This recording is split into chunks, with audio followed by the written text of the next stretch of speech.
ദൈവത്തിൻ്റെ അതിപരിശുദ്ധമായ നാമം വാഴ്ത്തപ്പെടുവാനാകട്ടെ. ഇപ്രകാരം ഒരു വീഡിയോ ഇടുവാനായിട്ട് കാരണമായി തീർന്ന വിഷയമെന്ന് പറയുന്നത്, ഈ അടുത്ത നാളുകളിൽ കേരളത്തിൽ റിലീസായ എമ്പുരാൻ എന്ന് പറയുന്നതായ ഒരു സിനിമയുമായിട്ട് ബന്ധപ്പെട്ട് ചില കാര്യങ്ങൾ രക്ഷിക്കപ്പെട്ട ദൈവജനത്തെ ഓർമ്മപ്പെടുത്തുവാനായിട്ടാണ് ആഗ്രഹിക്കുന്നത്. അതിനു മുമ്പായിട്ട് ഞാൻ നിങ്ങളോട് ഒരു കാര്യം പറയുവാനായിട്ട് ആഗ്രഹിക്കുന്നത്, സമൂഹത്തിൽ സിനിമയെക്കുറിച്ച് എന്തുകൊണ്ടാണ് ഒരു അപഗ്രഥനം, ഒരു റിവ്യൂ രക്ഷിക്കപ്പെട്ടവർ അല്ലെങ്കിൽ പെന്തക്കോസ്തുകാർ അല്ലെങ്കിൽ കരിസ്മാറ്റിക്കാർ ചെയ്യേണ്ട ആവശ്യകത എന്നതിനെക്കുറിച്ച് പലരും ചോദിക്കാറുണ്ട്. ഇങ്ങനെ ഒരു അപഗ്രഥനം ഇടണോ വേണ്ടയോ എന്നുള്ളത്. അതിനെക്കുറിച്ച് ആദ്യമേ തന്നെ ഒരു കാര്യം ഓർമ്മപ്പെടുത്തിയതിന് ശേഷം ചില ചിന്തകൾ നിങ്ങളുമായിട്ട് പങ്കുവയ്ക്കുവാനായിട്ടാണ് ആഗ്രഹിക്കുന്നത്. ഒന്നാമതായിട്ട് നമ്മൾ ഓർക്കേണ്ടതായ ഒരു പ്രധാനപ്പെട്ട വസ്തുതയുണ്ട്. ഈ അടുത്ത നാളുകളിലായിട്ട് മൂവീസ് മൊബൈൽ കൂടെയും അല്ലെങ്കിൽ സിനിമാ തിയേറ്ററിൽ കൂടെയും പോയി കാണുന്നതായ പെന്തക്കോസ്തുകാരുടെ അല്ലെങ്കിൽ കരിസ്മാറ്റിക്കാരുടെ എണ്ണം വളരെയധികം വർദ്ധിച്ചുകൊണ്ടിരിക്കുന്നു. മെയിൻലൈൻ ചർച്ചസിൻ്റെ കാര്യം പറയുവാനായിട്ട് ആഗ്രഹിക്കുന്നത്, അവരിലുള്ള അനേകവരും അപ്രകാരം മൂവി കാണുന്നവരാണ്. ഇങ്ങനെ മൂവി കാണുന്നവരുടെ എണ്ണം വർദ്ധിക്കുമ്പോൾ സഭാ നേതാക്കന്മാരുടെ പങ്ക് എന്താണ്? ഇങ്ങനെ തെറ്റായ പ്രവണതകളിലോട്ട് നമ്മുടെ കുട്ടികൾ, സഭാജനങ്ങൾ കടന്നു പോകുമ്പോൾ അവരെ നിരുത്സാഹപ്പെടുത്തേണ്ടത് നമ്മുടെ ഒരു ആവശ്യകതയാണ്. അതിൻ്റെ പിന്നിൽ ഒളിഞ്ഞിരിക്കുന്നതായ പ്രധാനപ്പെട്ട വസ്തുതകൾ നമ്മുടെ വിശ്വാസികളെ ഓർമ്മപ്പെടുത്തേണ്ടത് അത്യന്താപേക്ഷിതമായൊരു വസ്തുതയാണ്. അപ്പോൾ ഇങ്ങനെ അപകടങ്ങൾ പതിയിരിക്കുന്നതായ ചില മൂവീസ് എന്തുകൊണ്ട് കാണരുത് എന്ന് പറയേണ്ടതിൻ്റെ ആവശ്യകത സഭാ നേതാക്കന്മാർക്ക്, പാസ്റ്റേഴ്സിന് ഉണ്ട്. അതിൻ്റെ അടിസ്ഥാനത്തിലാണ് ഞാൻ ഈ വീഡിയോ ചെയ്യുവാനായിട്ട് ആഗ്രഹിക്കുന്നത്. അപ്പോൾ യഥാർത്ഥത്തിൽ ദൈവവചനം പ്രസംഗിക്കുമ്പോൾ ദൈവവചനത്തിൻ്റെ ആപ്ലിക്കേഷൻസ് ആണ് ദൈവസഭയിൽ പ്രസംഗിക്കേണ്ടത്. അപ്പോൾ ദൈവവചനം നമ്മൾ പ്രസംഗിക്കുമ്പോൾ സാമൂഹ്യ തിന്മകൾ, ദൈവജനത്തെ നശിപ്പിക്കുന്ന അധികാല പ്രവണതകളെക്കുറിച്ചുകൂടെ നമ്മൾ ജനത്തെ ബോധപ്പെടുത്തുവാൻ ശ്രമിക്കണം. ഞാൻ ഇതിനു മുൻപ് ഒരു വീഡിയോ ലൂസിഫർ എന്ന സിനിമയെക്കുറിച്ച് ഇട്ടിട്ടുണ്ട്. നിങ്ങൾക്ക് സമയമുണ്ടെങ്കിൽ അത് കാണുവാനായിട്ട് ശ്രമിക്കുക. അതോടൊപ്പം തന്നെ മറ്റൊരു കാര്യം കൂടി ഞാൻ പറയുവാനായിട്ട് ആഗ്രഹിക്കുന്നത്, സിനിമ കണ്ടിട്ടല്ല ഞാൻ എഴുതുന്നത്. അതിനെക്കുറിച്ചുള്ള പല ന്യൂസുകൾ എനിക്ക് സോഷ്യൽ മീഡിയയിൽ കൂടെ കേൾക്കുവാനായിട്ട് ഇടയായി തീർന്നു. പിന്നീട് അതിനെക്കുറിച്ച് ഞാൻ ചില കാര്യങ്ങൾ വായിച്ച് മനസ്സിലാക്കിയതിൻ്റെ അടിസ്ഥാനത്തിലാണ് ഈ ഒരു മൂവിയെക്കുറിച്ചുള്ള അപഗ്രഥനം ഇടുവാനായിട്ട് ആഗ്രഹിക്കുന്നത്. അതുകൊണ്ട് നിങ്ങൾ ഈ വിഷയത്തെക്കുറിച്ച് കൂടുതലായിട്ട് പഠിക്കുവാനായിട്ട് ഇടയായിത്തീരണം. നിങ്ങളതിനെ കാണുവാനായിട്ടല്ല ശ്രമിക്കേണ്ടത്, ഇതിനെക്കുറിച്ച് കൂടുതലായിട്ട് പഠിക്കുവാനായിട്ട് ഇടയായിത്തീരണമെന്ന് ഞാൻ സ്നേഹത്തിൽ നിങ്ങളെ ഓർമ്മപ്പെടുത്തിക്കൊള്ളുന്നു. ഒന്നാമതായിട്ട് അതിനെക്കുറിച്ച് നമ്മൾ പഠിക്കുമ്പോൾ ഇതിൻ്റെ ടൈറ്റിൽ എമ്പുരാൻ എന്നാണ് അതിൻ്റെ ടൈറ്റിൽ. കാണുമ്പോൾ വലിയ കുഴപ്പമൊന്നുമില്ല എന്ന് നമുക്ക് തോന്നുമെങ്കിലും അതിൻ്റെ പിന്നിൽ ഒളിഞ്ഞിരിക്കുന്ന ചില രഹസ്യാത്മ സ്വഭാവത്തെക്കുറിച്ചാണ് ആദ്യമേ പറയുന്നത്. നിങ്ങളൊരു വിഷയങ്ങളിൽ ഇപ്പോൾ മനസ്സിലാക്കിയിരിക്കും. അവിടെ നമ്മൾ കാണുന്നത് L2 എന്ന് പറയുന്ന ഒരു സിമ്പൽ അതിൻ്റെ എമ്പുരാൻ എന്നതിൻ്റെ മുമ്പിലായിട്ടുണ്ട്. L2 എന്ന് പറയുമ്പോൾ അത് ലൂസിഫർ 2 ഒന്നാമത്തെ സിനിമയുടെ രണ്ടാമായിട്ടാണ് ഈ ഒരു മൂവി ചിത്രീകരിച്ചത്. അത് ലൂസിഫർ. അപ്പോൾ ആ സിനിമയുടെ പേരിൽ തന്നെ ലൂസിഫർ എന്ന് പറയുന്നതായ ഒരു പദം ഹൈലൈറ്റ് ചെയ്തിരിക്കുന്നു.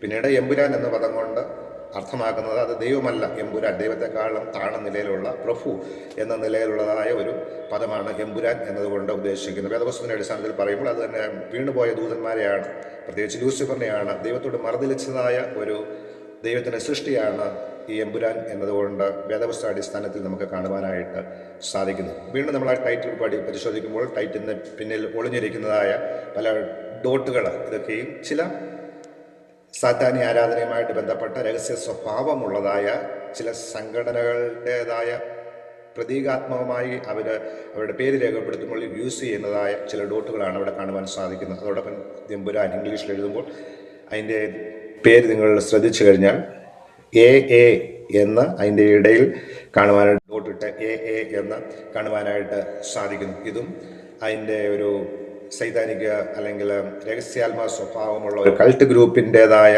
ഒരു സിമ്പലാണ്. ഈ ഒരു ഗ്രൂപ്പ് സ്റ്റാർട്ട് ചെയ്ത് അലിസ്റ്റർ ഉള്ളി എന്ന് പറയുന്നതായ ഒരു വ്യക്തിയാണ്. അതല്ലെന്നുണ്ടെങ്കിൽ അതിൻ്റെ ഫുൾ ഫോം ആസ്ട്രം അർജൻറ്റം സിൽവർ സ്റ്റാർ എന്നാണ് ആ എ എന്നതുകൊണ്ട് അർത്ഥമാക്കുന്നത്. നമ്മൾ ലൂസിഫറിനെ നമ്മൾ പഠിക്കുമ്പോൾ വീണുപോയതായ മോർണിംഗ് സ്റ്റാർ എന്നാണ് വേദപുസ്തകത്തിൽ രേഖപ്പെടുത്തിയിരിക്കുന്നത്. ഇവിടെ അതിന് സിൽവർ സ്റ്റാർ എന്ന ഒരു പേര് നമുക്ക് ആ എയിൽ കൂടെ കാണുവാൻ സാധിക്കുന്നുണ്ട്. അപ്പോൾ നാം അതിൻ്റെ പേരിൽ അടങ്ങിയിരിക്കുന്ന രഹസ്യാത്മ സ്വഭാവം വളരെ വ്യക്തമായിട്ട് പ്രതീകാത്മകമായിട്ട് ഈ സംഘടനകൾ രൂപീകരിച്ച് അല്ലെങ്കിൽ അത് വരച്ച് വ്യക്തമാക്കി ആ ടൈറ്റിലിൽ രേഖപ്പെടുത്തിയിരിക്കുന്നു. പിന്നീട് നമ്മൾ ഈ മൂവിയെക്കുറിച്ച് ഇതിനെക്കുറിച്ച് അപഗ്രഥിക്കുമ്പോൾ എല്ലാ ഫിലിം സ്റ്റാർസുകളും ഈ മൂവിയിൽ ആക്ട് ചെയ്യുന്നത് അവർ പണത്തിന് വേണ്ടിയാണ്. അല്ലാതെ അനേകരും സാമൂഹിക നന്മകളെ മാത്രം ഉദ്ദേശിച്ച് ഒന്നുമല്ല മൂവി എടുക്കുന്നത്. ഈ മൂവിയിൽ ആക്ട് ചെയ്തതായ ഫിലിം സ്റ്റാർസ് ആയിക്കോട്ടെ, ഡയറക്ടേഴ്സ് ആയിക്കോട്ടെ, ഇവരൊക്കെ പണത്തിന് വേണ്ടിയാണ് ഇത് ചെയ്യുന്നത്. ഒരു പക്ഷെങ്കിൽ ഇങ്ങനെയുള്ള രഹസ്യാത്മക സ്വഭാവമുള്ളതായ പല സംഘടനകൾക്കും കോടിക്കണക്കിന് അല്ലെങ്കിൽ മില്യൺസ് ഓഫ് ഡോളേഴ്സിൻ്റെ ആസ്തി അവർക്കുള്ളവരാണ്. ഡ്രഗ്സ്, മയക്കുമരുന്ന് അല്ലെങ്കിൽ മറ്റ് ആയുധ ബിസിനസ്സുകൾ, ഇതൊക്കെ കൺട്രോൾ ചെയ്യുന്ന വലിയ രഹസ്യാത്മക സ്വഭാവമുള്ള മാഫിയകളുമായിട്ട് ബന്ധമുള്ളവരാണ് ഇവരൊക്കെ. ഇവർക്ക് പണം ഒരു വലിയ വിഷയമല്ല. അപ്പോൾ ഇവർ ഇങ്ങനെയുള്ള അവരുടേതായ രഹസ്യാത്മക സ്വഭാവം ജനങ്ങളിൽ എത്തിക്കുവാൻ, അവരുടെ കൺട്രോൾ ജനങ്ങളിൽ എത്തിക്കുവാൻ വേണ്ടി അവർ പണം വാരി എറിയുവാനായിട്ട് ഇടയായിത്തീരും. അപ്പോൾ പണത്തിന് വേണ്ടി ആയിരിക്കാം നമ്മുടെ ഇടയിലുള്ളതായ ഫിലിം സ്റ്റാർസുകൾ ഈ മൂവിയിൽ ആക്ട് ചെയ്തിരിക്കുന്നത് എന്നുള്ള വസ്തുത നമ്മൾ മറന്നുകൂടാ. അതോടൊപ്പം തന്നെ നമുക്കറിയില്ല അവർ ഇതുമായിട്ട് നേരിട്ടുള്ള ബന്ധം അവർക്കുണ്ടോ എന്നുള്ളതും നമുക്കറിയില്ല. പൃഥ്വിരാജ്, മോഹൻലാൽ അല്ലെങ്കിൽ മറ്റുള്ളവരുടെ ഫിലിം ഇൻഡസ്ട്രിയുമായിട്ട് നമ്മൾ പഠിക്കുമ്പോൾ ഏതൊക്കെ സംഘടനകളിലെ അംഗങ്ങളാണ് എന്ന് നമുക്ക് സംശയിക്കേണ്ടിയിരിക്കുന്നു. അതുകൊണ്ട് ഞാൻ പറഞ്ഞത്, പണത്തിന് വേണ്ടിയാണ് പലപ്പോഴും ഇങ്ങനെയുള്ളവർ പല മൂവിയും അല്ലെങ്കിൽ ഫിലിം സ്റ്റാർസ് ഇതിൽ ആക്ട് ചെയ്യുന്നത്. അതോടൊപ്പം തന്നെ വേറൊരു കാര്യം ഞാൻ പറയാനായിട്ട് ആഗ്രഹിക്കുന്നത്, 99% അല്ലെങ്കിൽ 100% എന്ന് തന്നെ വേണമെങ്കിൽ പറയാം, ഈ മൂവി ആക്ടേഴ്സ് അല്ലെങ്കിൽ ടോളിവുഡ്, ബോളിവുഡ്, ഹോളിവുഡ് ഇൻഡസ്ട്രിയിലൊക്കെ ഉള്ളവർ രക്ഷിക്കപ്പെട്ടവരൊന്നുമല്ല. അപ്പോൾ അങ്ങനെയുള്ളവരുടെ പിന്നിലുള്ളതായ ചേതവികാരം, എന്തിനു വേണ്ടി മൂവി ഇറക്കുന്നു എന്നതിനെക്കുറിച്ച് ഉള്ളതായ പല കാര്യങ്ങളും നമ്മൾ ദിവസങ്ങളിൽ ഗാഢമായി ചിന്തിക്കേണ്ടതായിട്ടുണ്ട്. ജസ്റ്റ് ഞാൻ അതിനെക്കുറിച്ച് ഒന്ന് ഓർമ്മപ്പെടുത്തി എന്നത് മാത്രമേ ഉള്ളൂ.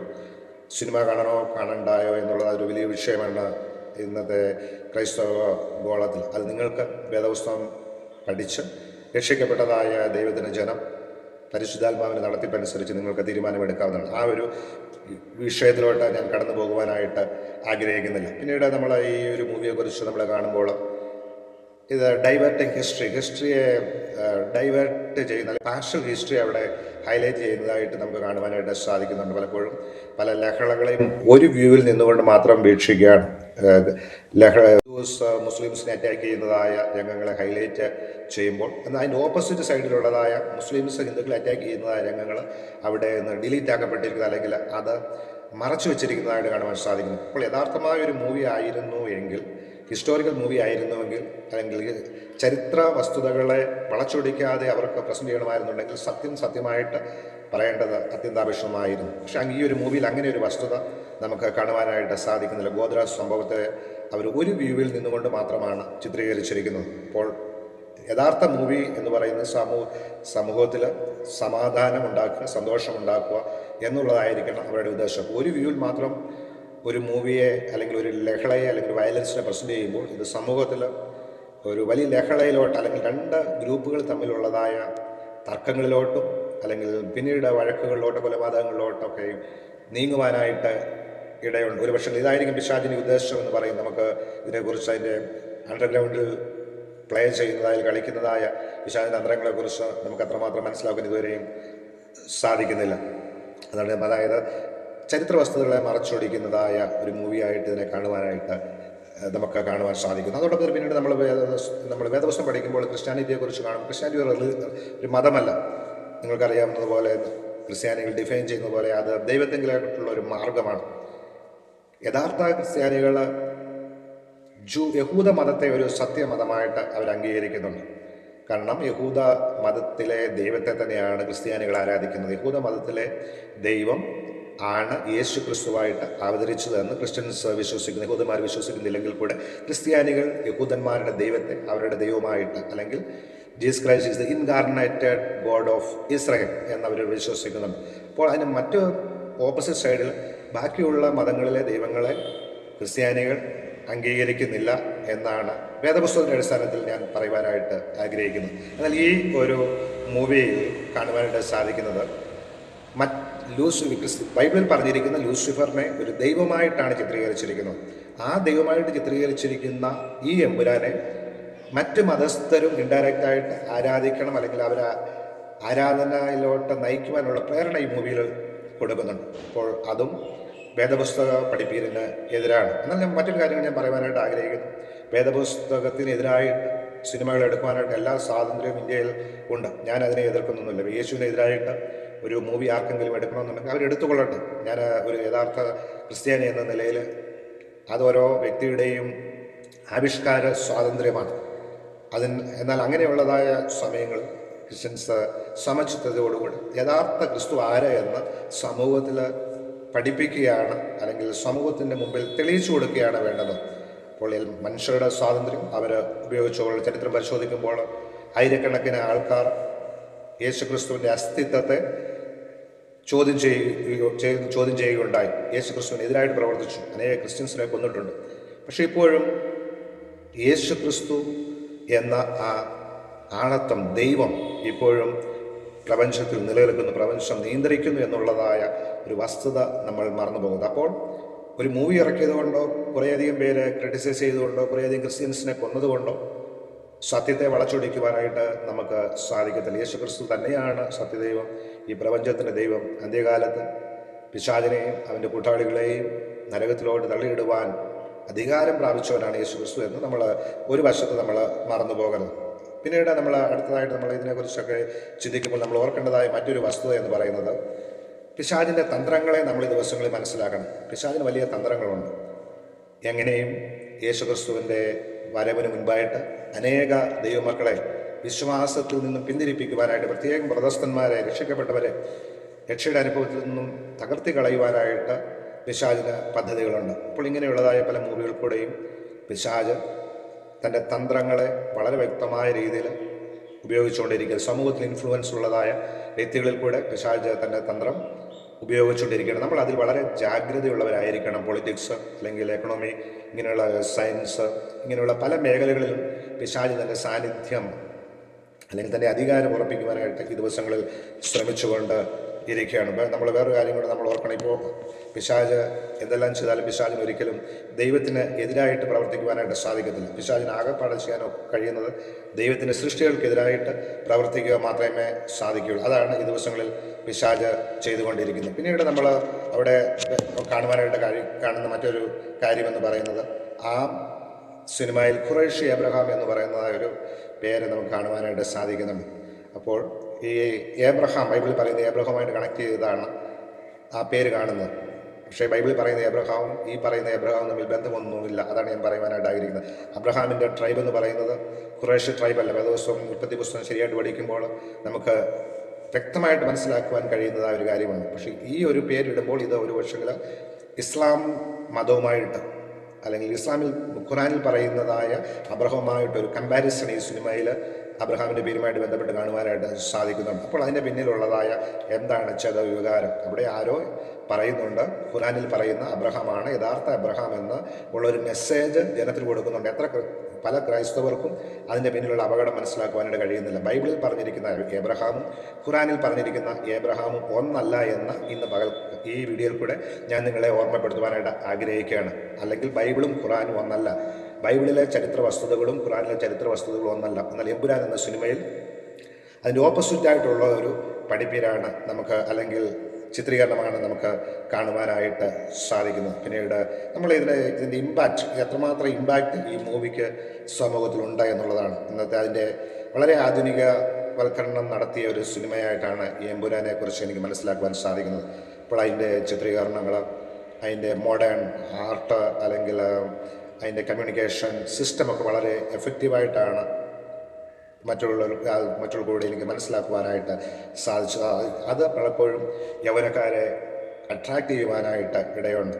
അതുകൂടാതെ തന്നെ അതിൻ്റെ പിന്നിൽ ഒളിഞ്ഞിരിക്കുന്ന രഹസ്യാത്മക സ്വഭാവങ്ങളെ മനസ്സിലാക്കാതെ മൂവി കാണുന്നവർ ഇൻഡയറക്റ്റായിട്ട് അതിൻ്റെ സൈക്കോളജിക്കൽ ഇഫക്റ്റിൻ്റെ ഫലമായിട്ട് അങ്ങനെയുള്ള ആശയങ്ങളിൽ വീണു പോകുവാനായിട്ട് ഇടയുണ്ട് എന്ന് നമുക്ക് കാണുവാനായിട്ട് നമുക്ക് സാധിക്കുന്നുണ്ട്. എന്ന് പറയുമ്പോൾ ഇതിൻ്റെ മനഃശാസ്ത്രപരമായ ഒരു ഇമ്പാക്റ്റ് എന്ന് പറയുന്നത് വളരെ വലുതാണ്. അത് നമ്മൾ വ്യക്തമായിട്ട് നമ്മൾ മനസ്സിലാക്കുവാനായിട്ട് ഇടയായി തീരണം. ഞാൻ പിന്നീട് ആത്മീയ പോരാട്ടത്തിൻ്റെ ചില ഭാഷകൾ പറഞ്ഞു കഴിഞ്ഞാൽ ഈ ഇങ്ങനെയുള്ള ചില മൂവികളൊക്കെയും നമ്മൾ കാണുമ്പോൾ അല്ലെങ്കിൽ ആരെങ്കിലും കാണുവാൻ ശ്രമിച്ചു കഴിയുമ്പോൾ പൈശാചികമായ ഒരു ഇൻഫ്ലുവൻസ് അല്ലെങ്കിൽ ഒരു കൺട്രോൾ അങ്ങനെയുള്ള വ്യക്തി ജീവിതങ്ങളിൽ ഉണ്ടാകുവാനായിട്ടുള്ള സാധ്യത വളരെയധികം കൂടുതലാണ്.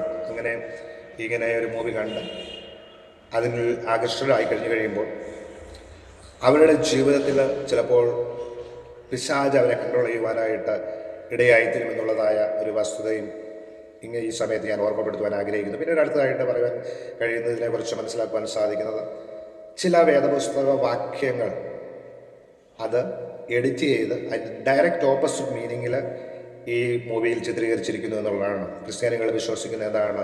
ദൈവവചനം മാറ്റമില്ലാത്തതാണ്, ദൈവവചനത്തെ മാറ്റുവാൻ സാധിക്കത്തില്ല. യോഹന്നാന്റെ സുവിശേഷം 1-ാം അധ്യായത്തിൻ്റെ 1-ാം വാക്യം അത് അതിൻ്റെ ഡയറക്റ്റ് ഓപ്പോസിറ്റ് വ്യൂവിൽ ഈ സിനിമയിൽ ചിത്രീകരിച്ചിരിക്കുന്നു.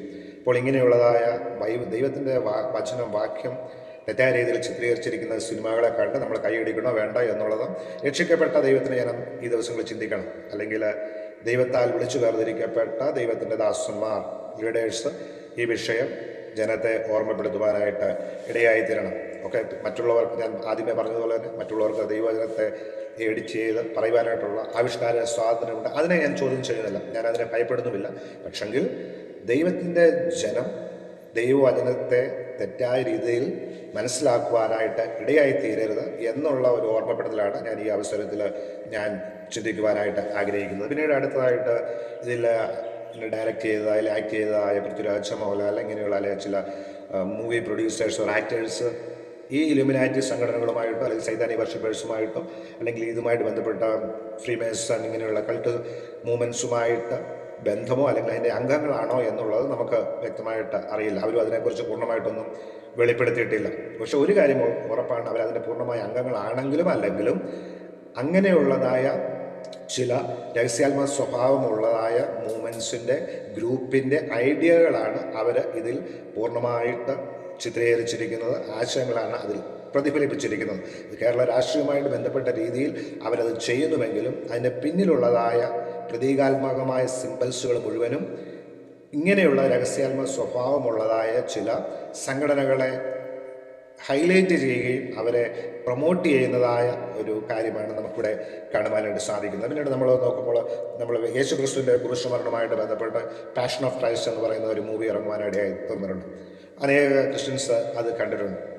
അപ്പോൾ ആ പാഷൻ ഓഫ് ക്രൈസ്റ്റിന് എതിരായിട്ട് ഒരു പക്ഷെങ്കിൽ പിശാച് ഇങ്ങനെയുള്ളതായ മൂവികൾ ഒരു പക്ഷെങ്കിൽ ഇറക്കുകയായിരിക്കും. പിശാചിൻ്റെ ബ്രെയിൻ ഇതിൻ്റെ പിന്നിൽ ഉണ്ടായിരിക്കും. അപ്പോൾ പാഷൻ ഓഫ് ക്രൈസ്റ്റിനെതിരായിട്ട് ഒരു ക്രിസ്ത്യാനിയും ഇതുവരെയും കടന്നു വന്നിട്ടില്ല. പക്ഷെ പാഷൻ ഓഫ് ക്രൈസ്റ്റ് എന്ന് പറയുന്നത് മൂവി നമ്മൾ കാണുമ്പോൾ അതിലെ വില്ലൻ എന്ന് പറയുന്നത് പിശാചാണ്. അപ്പോൾ പിശാചിനെ ആരാധിക്കുന്ന ഒരു പറ്റം ആൾക്കാർക്ക് അതൊരു പക്ഷേ അത് എന്താണ് ഇതിനെതിരായിട്ട് പാഷൻ ഓഫ് ക്രൈസ്റ്റിനെതിരായിട്ട് ഒരു മൂവി ഉണ്ടാക്കണമെന്ന് അവരും ചിന്തിച്ചു കാണും. അതുകൊണ്ടായിരിക്കാം ഈ ഒരു മൂവിയിൽ അവിടെ ഡയറക്റ്റായിട്ടായിരിക്കാം അല്ലെങ്കിൽ ഇൻഡയറക്റ്റായിട്ടായിരിക്കും യേശുക്രിസ്തുവിനെ അവിടെ പരാജയപ്പെട്ട ഒരു വ്യക്തിയായിട്ട് അല്ലെങ്കിൽ ഒരു വില്ലനായിട്ടാണ് അവിടെ നമുക്ക് കാണുവാനായിട്ട് സാധിക്കുന്നത്. അപ്പോൾ അവരത് ചിത്രീകരിക്കുമ്പോൾ ഞാൻ വീണ്ടും പറയാനായിട്ട് ആഗ്രഹിക്കുന്നത് പിശാചിനെ പ്രൊമോട്ട് ചെയ്യുവാനായിട്ട് ശ്രമിക്കുമ്പോൾ അവരത് ശ്രമിച്ചുകൊള്ളട്ടെ. എന്നാൽ നമ്മൾ സഭകളിൽ യേശു ആരാണ്, പിശാച് ആരാണ് എന്നുള്ളത് നമ്മൾ ദിവസങ്ങളിൽ കൂടുതലായിട്ട് പഠിപ്പിക്കുവാനായിട്ട് ഇടയായി തീരുമാറാകണം. പിന്നീട് അതിൻ്റെ മൂവി സോങ്സിലൊക്കെയും കാണുന്നതായ പല സിംബൽസും, പ്രത്യേകിച്ച് മോഹൻലാലിൻ്റെ ആ കാറിനെ കുറിച്ച് ഞാൻ കേട്ടറിഞ്ഞതനുസരിച്ച് ആ മോഹൻലാൽ വരുന്ന കാറ് അതിൻ്റെ 666 എന്ന് പറയുന്ന ഒരു സിംബൽസ് അവിടെ ഹൈലൈറ്റ് ചെയ്യുന്നുണ്ട്. ഒരു പക്ഷെങ്കിൽ ആൾക്കാർ കൂടുതലായിട്ട് കാണണമെന്നുള്ള ടെക്നിക്സോട് കൂടി ആയിരിക്കും അങ്ങനെയുള്ള നമ്പറുകൾ ഇട്ടിരിക്കുന്നത്. അതല്ലെന്നുണ്ടെങ്കിൽ പർപ്പസ്ഫുള്ളി അവർ ഈ മൂവിയുടെ പ്രൊമോഷന് വേണ്ടി ആയിരിക്കും ഇട്ടിരിക്കുന്നത്. പക്ഷേ 666 എന്നുള്ളത് നമ്പർ വേദപുസ്തകത്തിൽ അത് ആൻറ്റി ക്രൈസ്റ്റിനെ അല്ലെങ്കിൽ അന്ത്യകാലത്ത് വെളിപ്പെടുവാൻ ആഗ്രഹിക്കുന്ന പിശാചിൻ്റെ ഒരു നമ്പറായിട്ടാണ് നമുക്ക് കാണുവാൻ സാധിക്കുന്നത്. പിന്നീട് എൻ്റെ ചില പടങ്ങൾ എനിക്ക് കാണുവാൻ സാധിച്ചു. അവിടെ കുരിശിൽ കിടക്കുന്ന യേശു ക്രിസ്തുവിൻ്റെ കഴുത്ത് ഒടിഞ്ഞ് കിടക്കുന്ന അല്ലെങ്കിൽ ഒരു ചില മൃഗത്തിൻ്റെ തലയുമായിട്ട് ബന്ധപ്പെട്ട ആ ഒരു രീതിയിലാണ് കാണുന്നത്. അപ്പോൾ ഒരു കുരിശിൽ ജനത്തിനു വേണ്ടി മരിച്ച ഒരു മനുഷ്യപുത്രനെ അല്ല അവിടെ ചിത്രീകരിച്ചിരിക്കുന്നത്. അത് വേറെ ഒരു സിമ്പലായിട്ടാണ് അവിടെ ചിത്രീകരിച്ചിരിക്കുന്നത്. അതിൻ്റെ പിന്നിലൊക്കെ അനേക അപകടങ്ങൾ ഒളിഞ്ഞിരിപ്പുണ്ട്. 2000 വർഷങ്ങൾക്ക് മുമ്പ് യേശുക്രിസ്തു കാൽവറി ക്രൂശിൽ മാനവരാശിയുടെ പാപത്തിന് വേണ്ടി മരിക്കുവാനിടയായി തീർന്നു. ആ യേശുക്രിസ്തു ക്രൂശിൽ കിടക്കുമ്പോൾ യേശുക്രിസ്തുവിൻ്റെ അസ്ഥികളിൽ ഒന്നും ഒടിഞ്ഞു പോയിരുന്നില്ല എന്ന് ദൈവവചനത്തിൽ നമ്മൾ കാണുന്നു. അപ്പോൾ ഈ സിനിമയിലെ പല പടങ്ങളും അല്ലെങ്കിൽ രഹസ്യാത്മകമായ രീതിയിൽ അവർ ചിത്രീകരിച്ചിരിക്കുന്നത് ക്രൂശിൽ യഥാർത്ഥത്തിൽ മാനവരാശിയുടെ പാപത്തിനു വേണ്ടി മരിച്ച യേശുവിനെ അല്ല എന്നാണ് നമ്മൾ മനസ്സിലാക്കേണ്ടത്. പിന്നീട് ആ മൂവിയിൽ കൂടെ അവർ ഹൈലൈറ്റ് ചെയ്യുന്നതായ ഒരു കാര്യമുണ്ട്. ദൈവം ഈ ഭൂമിയിൽ പരാജയപ്പെട്ടു, മനുഷ്യപുത്രന് ഈ ഭൂമിയിൽ പരാജയപ്പെട്ടു എന്നുള്ളത് ഒരു ചിത്രീകരണം, ഒരു കാര്യമാണ് ഈ ജനത്തിന് മുമ്പിൽ വയ്ക്കുന്നത്. അപ്പം പാപത്തെ കൺട്രോൾ ചെയ്യുവാൻ ദൈവത്തിന് കഴിയുന്നില്ല, അക്രമങ്ങളെ നിയന്ത്രിക്കുവാൻ ദൈവത്തിന് കഴിയുന്നില്ല. അതുകൊണ്ട് ലൂസിഫർ ഈ പ്രപഞ്ചത്തിൻ്റെ അധിപനായിട്ട്, ഭൂമിയുടെ അധിപനായിട്ട് വരുവാൻ പോകുകയാണ് എന്നുള്ളതായ ഒരു ചിത്രീകരണമാണ് നമുക്ക് ആ മൂവിയിൽ കാണുവാൻ സാധിക്കുന്നത്. എന്നെ കേൾക്കുന്ന പ്രിയ ദൈവത്തിൻ്റെ ജനമേ, ദൈവം അന്നും ഇന്നും പരാജയപ്പെട്ടിട്ടില്ല, ദൈവം പരാജയപ്പെടുകയുമില്ല. എന്നാൽ എന്താണ് പരാജയം എന്ന് പറയുന്നത്? ദൈവത്തെ അറിഞ്ഞ ദൈവത്തിൻ്റെ ജനം പാപത്തിൽ വീഴുമ്പോൾ ആ ദൈവത്തിൻ്റെ ജനമാണ് പരാജയപ്പെടുന്നത്, ദൈവം പരാജയപ്പെടുന്നില്ല. അതോടൊപ്പം തന്നെ ദൈവത്തെ അറിയാത്തവർ പാപത്തിൽ കഴിയുമ്പോൾ അവരൊരു പരാജയത്തിലാണ് അവർ കഴിയുന്നത്. മദ്യത്തിനും മയക്കുമരുന്നിനും വയലൻസിനും അല്ലെങ്കിൽ സാമൂഹിക തിന്മകളിലും കഴിയുന്നവർ അതിൽ തന്നെ അവരൊരു പരാജയമായി കഴിയുകയാണ്. ദൈവം ഒരിക്കലും ഒരു പരാജയമല്ല. പിശാചിന് ഒരിക്കലും ദൈവത്തെ പരാജയപ്പെടുത്തുവാനും കഴിയില്ല. എന്നാൽ നമ്മൾ ചെയ്യേണ്ടത് സത്യദൈവത്തിൻ്റെ അരികിലോട്ട്, യേശുക്രിസ്തുവിൻ്റെ അരികിലോട്ട് നമ്മൾ കടന്നു വരികയും യേശുവിൻ്റെ വചനങ്ങൾ അനുസരിച്ച് ജീവിക്കുകയും മറ്റുള്ളവരെ ദൈവഭാഗത്തോട്ട് നയിക്കുവാനായിട്ട് നമ്മൾ ശ്രമിക്കുകയാണ്. മദ്യത്തിനും മയക്കുമരുന്നിനും സാമൂഹിക തിന്മകൾക്കും, വ്യഭിചാരം, ആഭിചാരം, മന്ത്രവാദം ഇങ്ങനെയുള്ളതായ സകലവിധ സാമൂഹിക തിന്മകളും മതപരമായ തിന്മകൾക്കെതിരായിട്ട് ആണ് ഒരു രക്ഷിക്കപ്പെട്ട ദൈവത്തിൻ്റെ പൈതൽ പ്രവർത്തിക്കേണ്ടത്. ഈ ദിവസങ്ങളിൽ സഭ ഉണരേണ്ടത് വളരെ അത്യന്താപേക്ഷിതമാണ്. സഭയിൽ ഒരു നവീകരണം ഉണ്ടാകുവാനായിട്ട്, സഭയിൽ ഈ ദിവസങ്ങളിൽ ഒരു ഉണർവുണ്ടാകേണ്ടതിനായിട്ട് ദൈവത്തിൻ്റെ ജനം സകലവിധമായ ട്രഡീഷനിൽ നിന്നും വിടുതൽ പ്രാപിച്ച് പൂർണ്ണമായും ദൈവത്തിൻ്റെ വചനം അനുസരിക്കുന്ന ഒരു കാലഘട്ടത്തിലോട്ട് നമ്മൾ ഈ ദിവസങ്ങളിൽ നീങ്ങണം. അതിനായിട്ട് ദൈവം നമ്മളെ ഓരോരുത്തരെയും ശക്തീകരിക്കുമാറാകട്ടെ. ദൈവം നിങ്ങളെ അനുഗ്രഹിക്കുമാറാകട്ടെ.